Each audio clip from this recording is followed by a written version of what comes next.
Hi, welcome to Elder Care Matters, a video series for family caregivers and seniors and people who work in the industry to help give them information and resources to better care for older people and to help family caregivers feel less stressed and overwhelmed in their roles, and to give people information on how best to navigate the healthcare system and to start those conversations with aging parents or spouses around future care and support.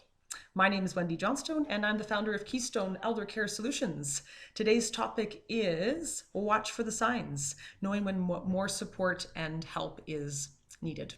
So when I was in my 20s, my grandmother literally stopped allowing people over the door sill to her apartment. And she would wave off all forms of help or assistance, and she would just claim that she was doing just fine and you could just leave her at the door.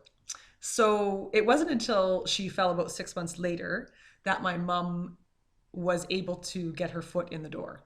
And what she realized was that she nearly had a crisis on her hands, that my grandmother was not coping very well and was barely managing on a day-to-day basis.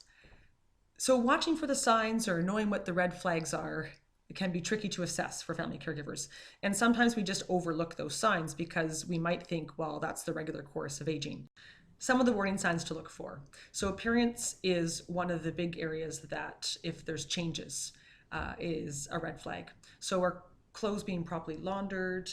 Are they able to get in and out of the bath or shower safely? When you hug them and you do a sniff test, what does it reveal? Does your mom still wear makeup if she always has? Those are some things to look for.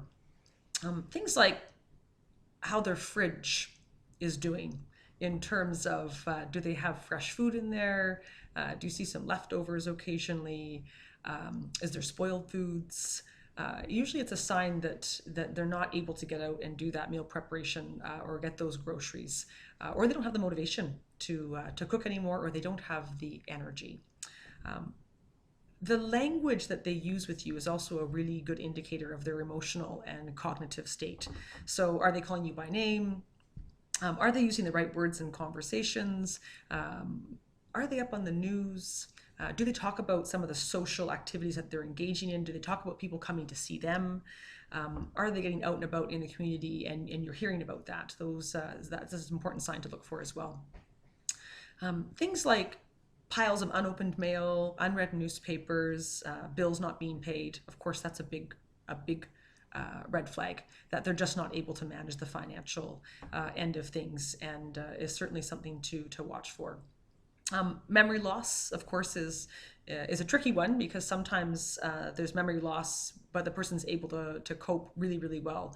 But major memory loss, so big changes in their memory is a red flag, and severe memory loss. So, for example, going out driving and not be able to get home, walking in the community and forgetting where you live, forgetting what the car keys are for, not so much where you last left them. Those are some pretty big red flags to watch for.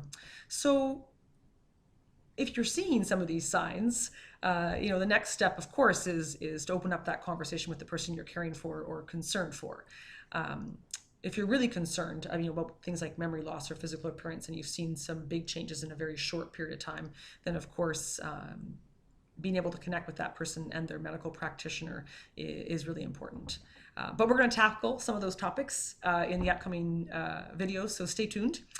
If you'd like more information on the services that I offer, or if you'd like to access my newsletter, please hop on over to keystoneeldercare.com and sign up for the newsletter, or you can head over to my Facebook page and sign up there as well. So thanks very much for watching, and we'll see you the next time.